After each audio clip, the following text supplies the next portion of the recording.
So exciting.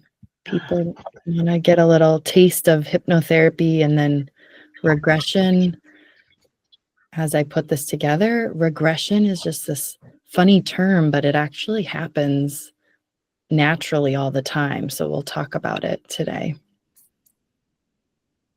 And even if people are totally new to hypnotherapy and never tried it before, or some of you maybe are learning about it, or wanting, maybe you already meditate. So there's a lot of overlap, and you'll learn, hopefully go home, or you're home right now, but you'll leave this 1 hour chat with some tangible ways of using it.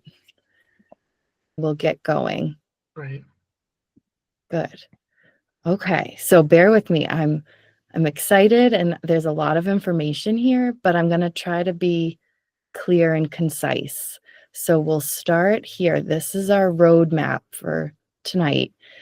It's a quick welcome, and a little background about me and why I put this workshop together. Then there's 3 basic definitions that I'm going to share with you to get us all on the same page. And then, and there's people here that work with regression. So I'm excited to afterwards hear what people think, but I'll give a brief overview of what regression is, how it's been used in the last 200 years in psychology and mental health. And then I'll just give kind of a layperson, kind of just plain English, like, what do I see? How is it a help? How can we use regression practically and safely? Because I come from that OT. I'm an occupational therapist by training, so I think in kind of like daily life, how does it relate? And then we'll do a 10 to 15 minute group.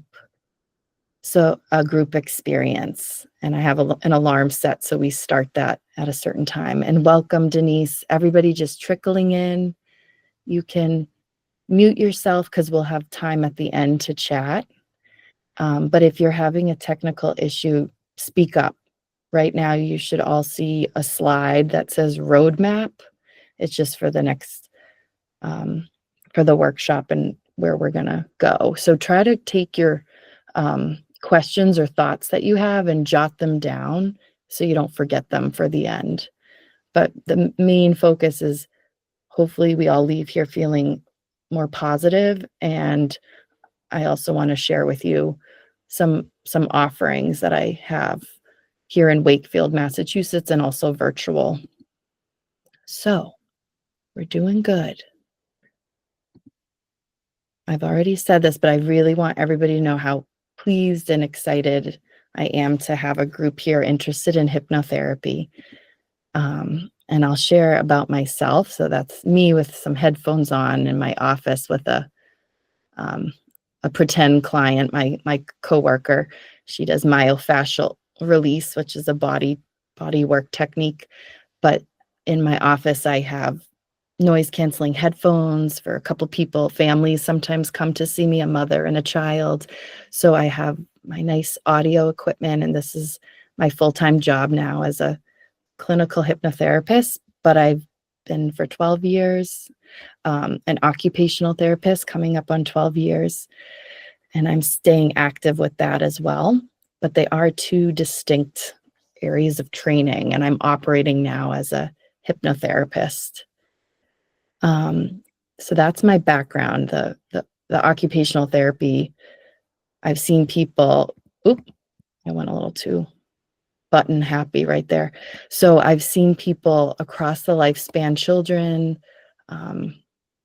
kids with autism spectrum, neurodivergent kids, teenagers, and then a lot with adults, home health, inpatient rehab, outpatient pain management. So I was in the mainstream healthcare system, but I learned hypnotherapy 16 years ago to help me. So I feel like I come from it also from a client perspective, because I know how helpful it was for me. And plainly said, we all have a nervous system, and hypnosis is a worthwhile thing to know about to help yourself. And I also want to demystify hypnosis a little bit tonight, because it sometimes gets a bad reputation, and some of the history will maybe show us why it can be misused.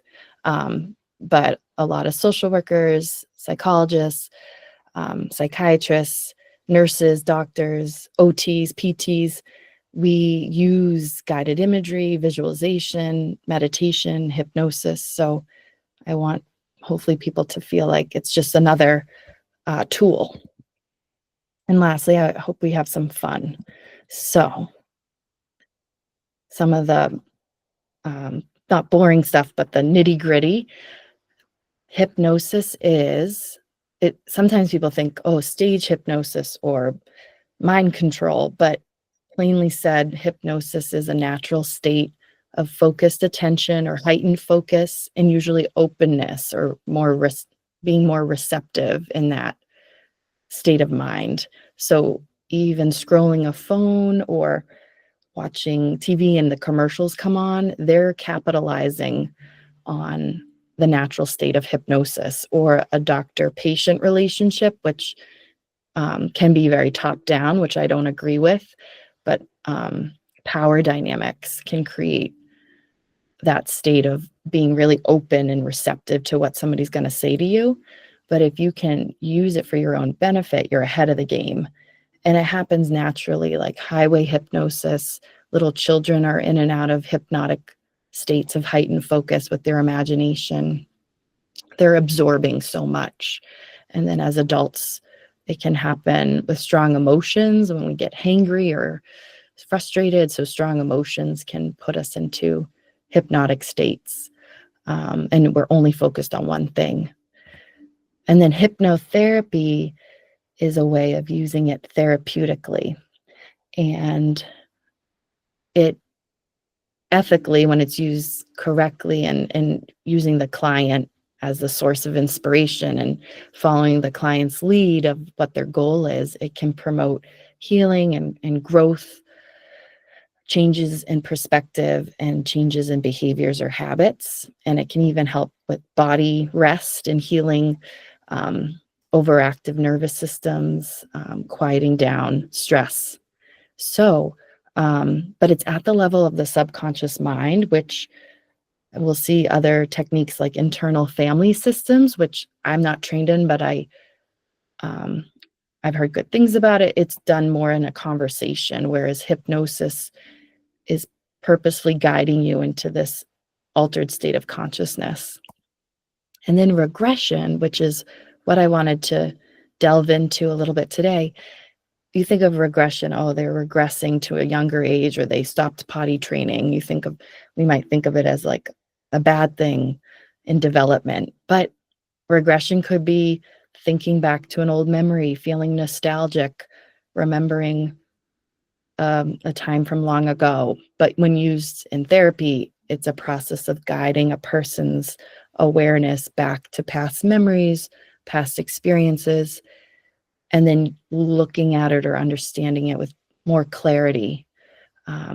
And I'll just share like examples. It happens all the time with when you say, what's your happy place, or go to a peaceful place. Usually it's based on your memories of where you've been. There's some cases people have had very traumatic and difficult lives, so it's hard, or we're just in a tough period in our life. It's hard to remember those places. So sometimes we need a little help getting there. During the pandemic, I'll just share, I put it on social media. I was pregnant with my first child, and it was during lockdown, and I went to pick up takeout food in Medford, where I live, and there was an outdoor restaurant with a live band, and I started crying. And part of it could have been the pregnancy hormones, but that moment of hearing live music after maybe 6 months of lockdown and feeling isolated socially reminded me of going and being in live music venues, or seeing bands play, or being with my friends. So it can happen naturally. And so I think we're doing good. I wanted to make sure. Yeah, we're good. This slide is busy. I will also email everybody the slides so you have them. And it's just a like quick synopsis of the research I've done and since I've been studying the mind probably since age 13, 14, informally at Barnes and Nobles, going into the aisles there. But then I studied psychology as undergraduate and then occupational therapy. Oh, good. Somebody appreciates the slides. I'm glad. So I will give you all the slides. In occupational therapy, people don't always realize a lot of people have a psychology background, and we learn a lot in that master's program about mental health and cognitive function. But regression comes really from the histories of psychoanalysis. So think of Sigmund Freud and all these other European neurologists, psychiatrists, Brewer, Charcot, Genet, French. So there's this history, and it was very top down, and a lot of often women patients with hysteria. It wasn't maybe the best representation of how it's used now, but it's the origins, and they discovered a lot about reliving past memories through regression techniques. So that was where it originated. And I'll just bring you through. In the 1950s, in the US, husband and wife, Watkins and Watkins, they really developed hypnotherapy versions of psychoanalysis that was, I would say, more emotion focused. So affect is our emotion. So they would follow an emotion back in time. It's called affect bridge. Also, they did a lot of work on ego state theory. And that's like having the different parts of ourselves. Our ego might have wounded parts, or the younger version, or the scared child, a parent part that wants to help. So that was the origins of parts therapy.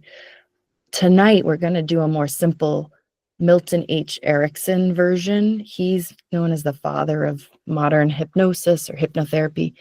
He was very much a storyteller and very client-centered, and very creative. And he didn't go digging for trauma or problems. He wanted to help people find their resources, their past skills, or things that they can build off of. So we're going to use more of this type of technique tonight.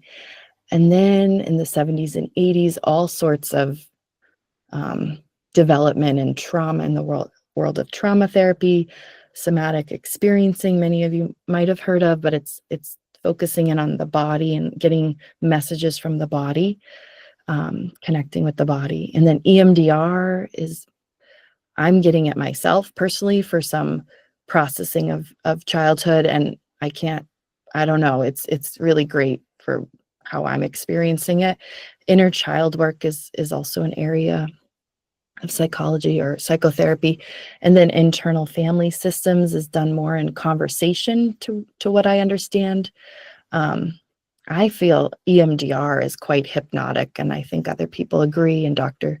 Spiegel, David Spiegel, who we mentioned right at the beginning before everyone hopped on. But I'll send some resources as well to everybody. I had one from Dr. Spiegel I wanted to give everybody. He's a modern, current, contemporary psychiatrist that is good to know about for hypnotherapy.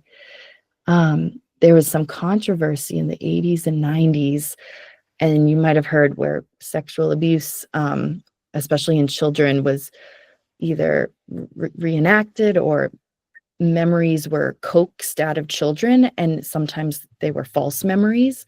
So really now we know that in hypnosis, memories aren't often accurate. They're our perception of the past, so we have to be careful. So that's just something to be aware of, that there was this recovered memory movement led by clinicians in the 80s and 90s, and then it was discredited. Like, it wasn't a reliable way to get at the truth of a past situation. But that doesn't mean that trauma didn't happen in some cases. And now we'll just focus here on, currently, it's seen more as a tool for emotional healing or understanding life stories, rather than just digging up the past. and visiting the past to reframe it or see it in a new perspective. And stay tuned for November. I'm going to be doing a part 2 workshop. I'll keep you all posted if you'd like to know. But my teacher's teacher is Paul, this man, Paul Arond, out of New York, Westchester, New York. He might have an office in the city. He's really a cool guy. Yeah, and I'll share more. So I'll keep people posted about this. Is called transpersonal hypnotherapy, which is how I was trained, but I also find that practical use and day-to-day life habits. I'm kind of both the practical medical and then the spiritual, and I'm going to be getting more into that in November after a training I've been wanting to take for like 10 years. Because so I'll share that with you all, the resource about Paul's training. So not lastly, but we're going to shift, so make sure you feel comfortable. But a practical use of regression is to use it targeted for feeling good, like finding a part of your past or a favorite place you go to, or a person that you really looked up to, a role model or someone who supported you. Social connection is a big one. This is loosely based off of polyvagal theory. And it's the feel good. It's how to get out of fight or flight, freeze and fawn, these kind of fear-based modes of operating in the world when they're stressed or trauma, and into rest and digest, like how our autonomic nervous system can get into the more activated states. And then these 5 keywords, I call them the 5 C's.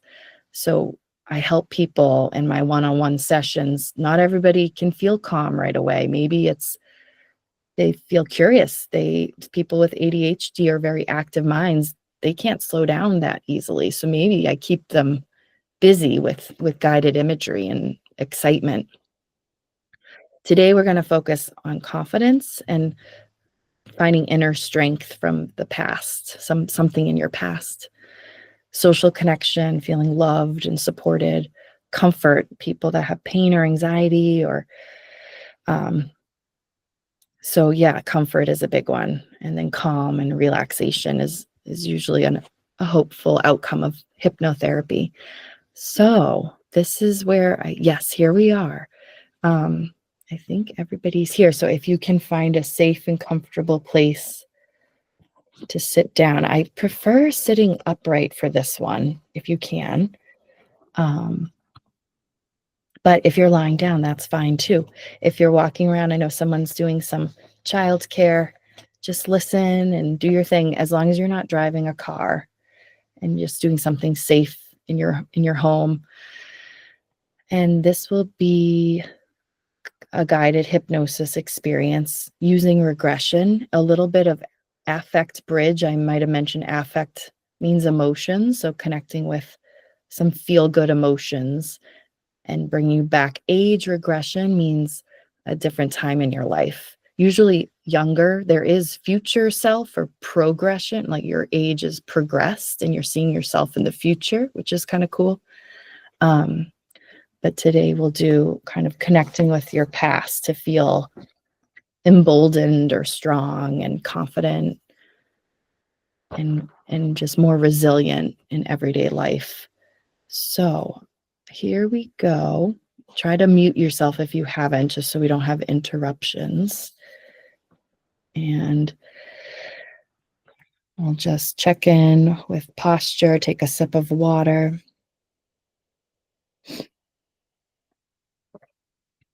And we'll get going and share at the end.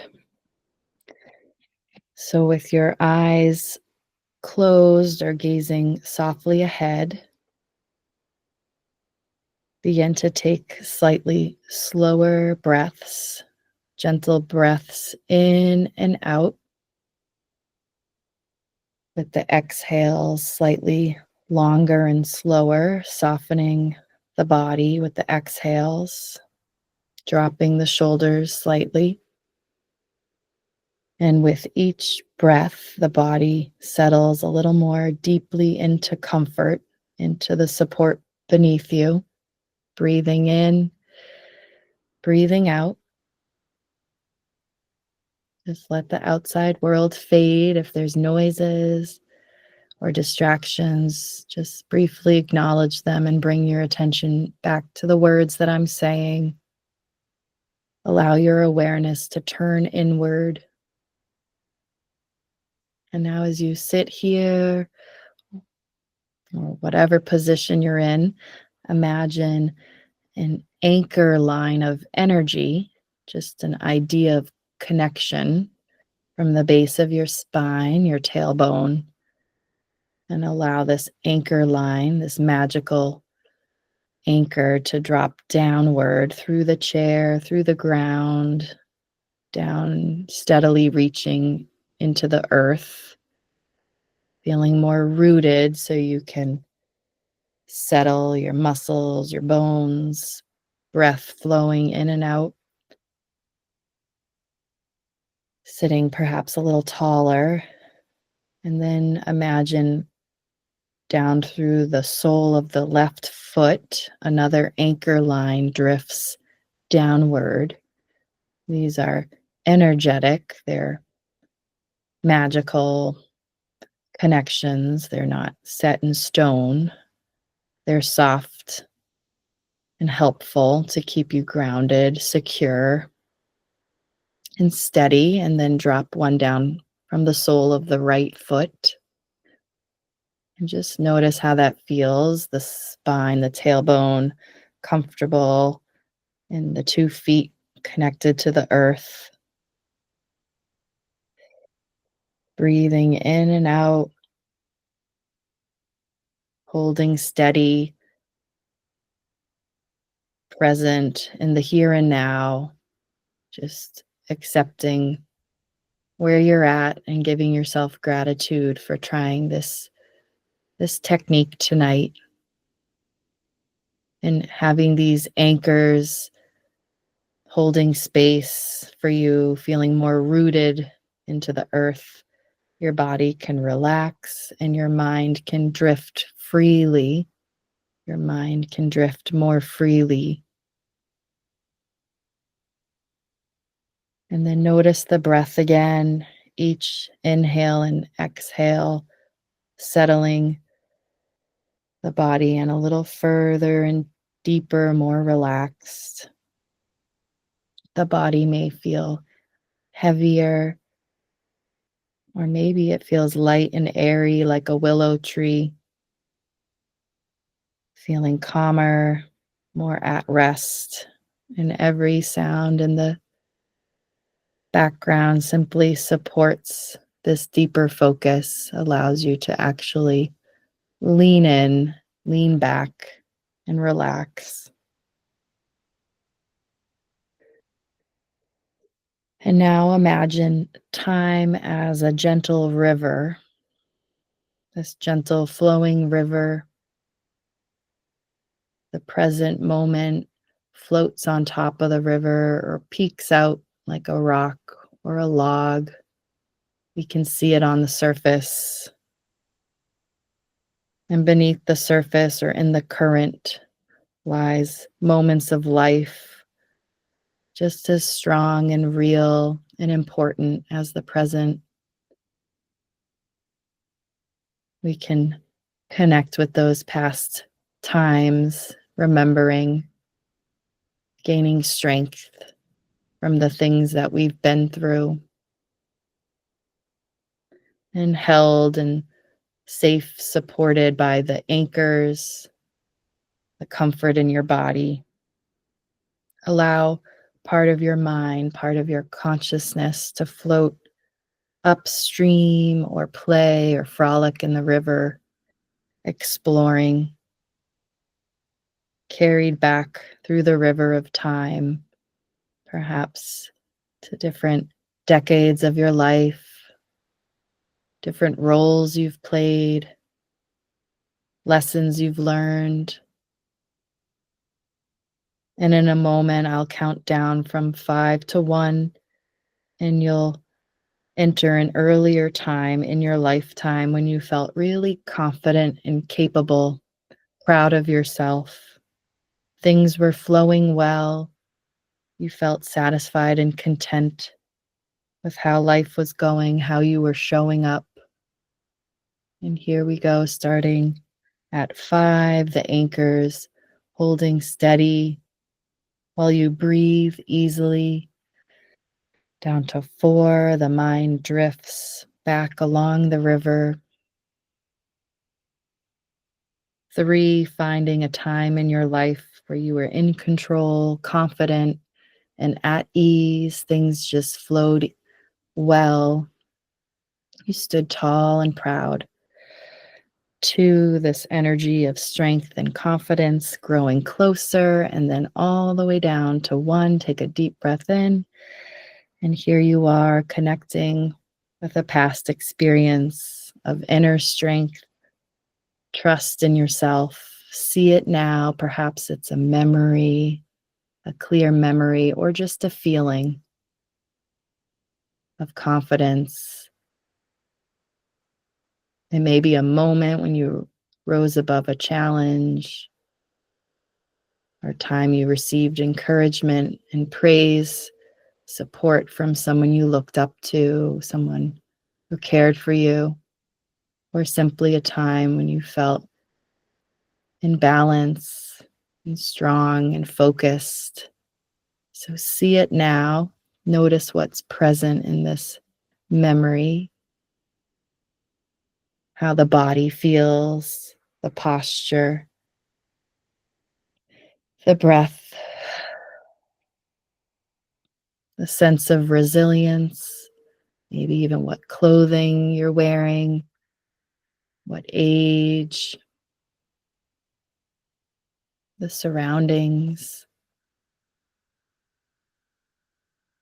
the people and place around you at this time in your life. And walking through that experience, allow the state of confidence and capability to rise fully in your body now. Let it spread like a steady glow or a spark that you're coaxing stronger, a steady flame, or the glow of a campfire or a cozy fireplace. Let it glow stronger, radiating outward, more upright but relaxed at the same time. Breathe it in, filling the chest, the arms, the hands, the palms of your hands. Maybe you bring it somewhere over your body,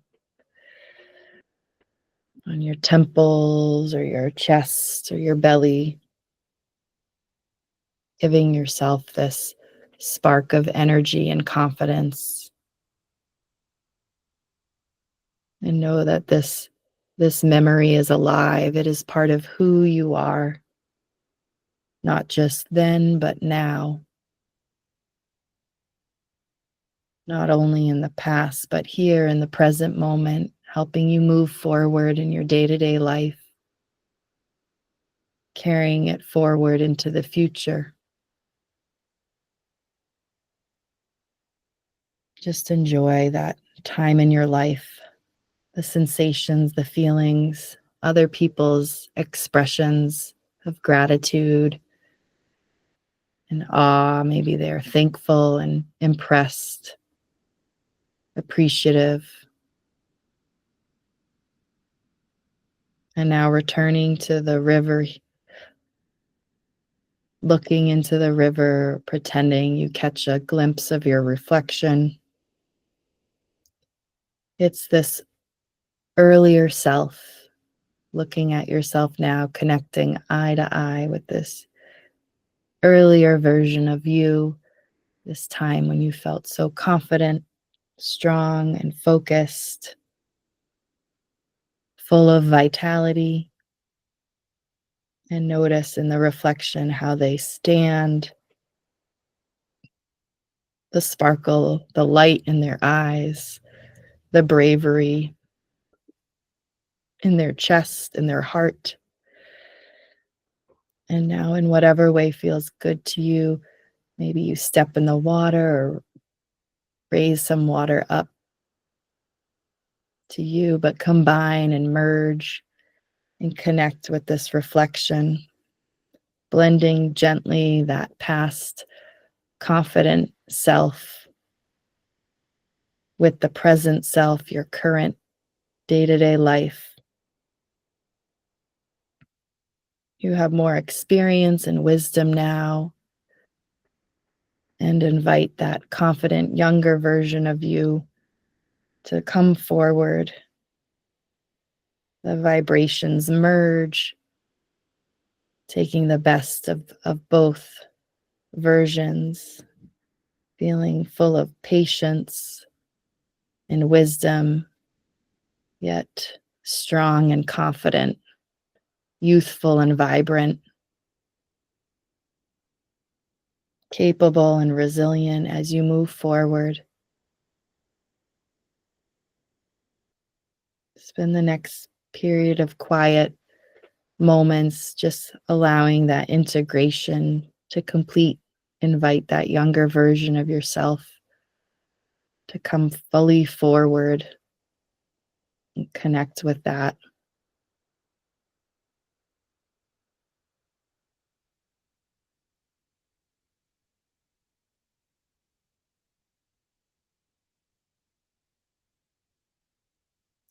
And know that this connection can grow stronger over time. You're here tonight, and as you sleep, and each day, if your mind drifts to that past version of you, you can call it forward.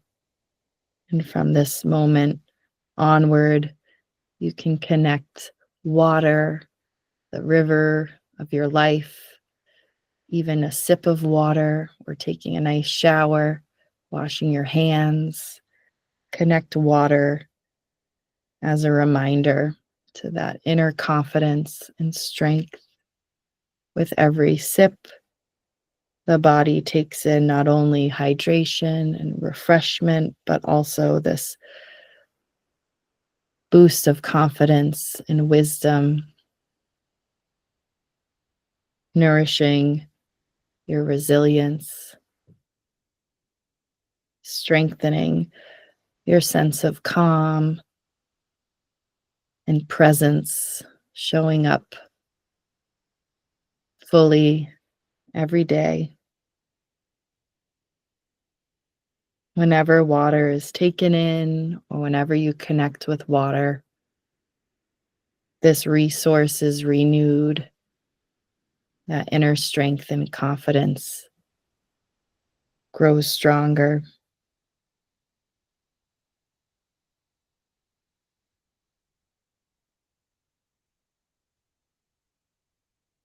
And see yourself now, or feel it. Take a sip in your imagination, a swallow, a dropping of the shoulders, a lengthening of the spine, sitting or standing more upright with resolve and focus.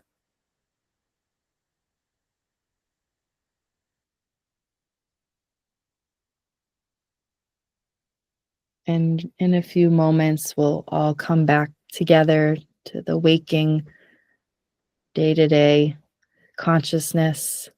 And I'll guide you by simply counting from 1 to 5, and we'll all come back refreshed with a connection to your unique past. So starting at 1, becoming aware of your body and space, the support beneath you. Moving up to 2, take some slightly faster or deeper breaths here. They could be faster breaths like a bunny sniffing grass, or a big breath in, really oxygenating the brain, the body. 3, wiggle your fingers and your toes, bring movement into the hands and the feet. 4, maybe move your head side to side, your shoulders up and down, stretch, take a swallow, open and close the hands.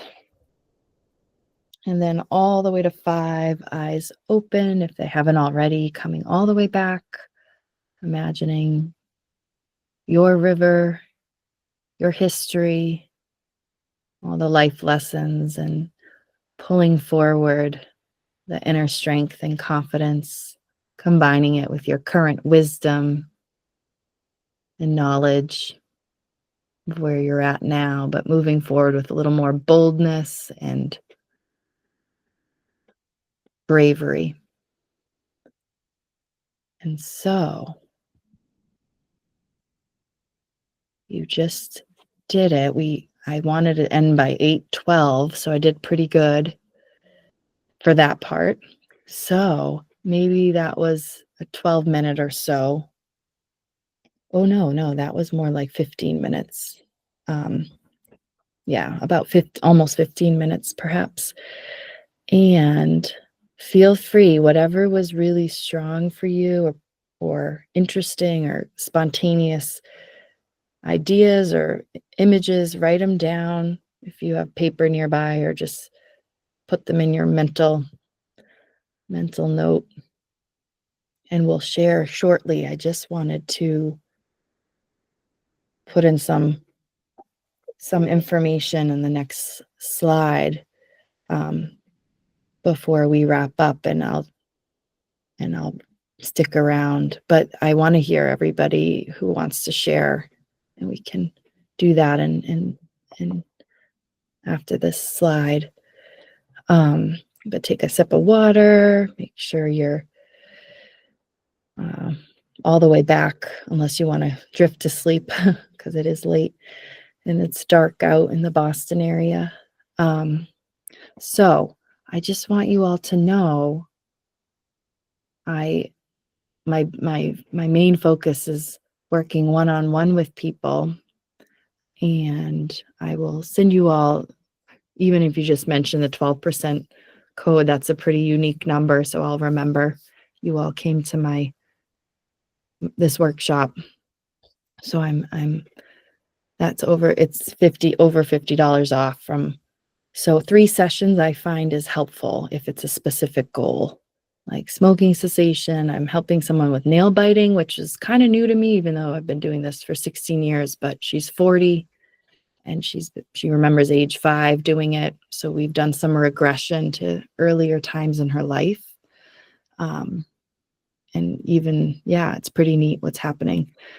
And then a fun way, if you're kind of new to hypnosis, here in Wakefield, Massachusetts, the first Monday of every month from 7 to 8, it's a group experience, different topics. Actually, with someone here, my OT colleague, Ruth, and I will be collaborating. We're going to do a journey to the moon, but not like an astronaut, but more what does the moon represent in symbolism and poetry, personally, emotionally. So October 6th, it's a Monday, we're going to do a journey to the moon, the imagery about moon. And then this is something I did in the winter. It's a different format. I did it over 5 months. It was a little too long. It's a short book, not too intense, but I'll share more with people who are interested. It is a paid book club, but I'm the facilitator, and it's once a week for 6 weeks. If you feel that you're empathic or highly sensitive, this is highly sensitive people, is a term, HSP, coined by a pretty well-known psychologist.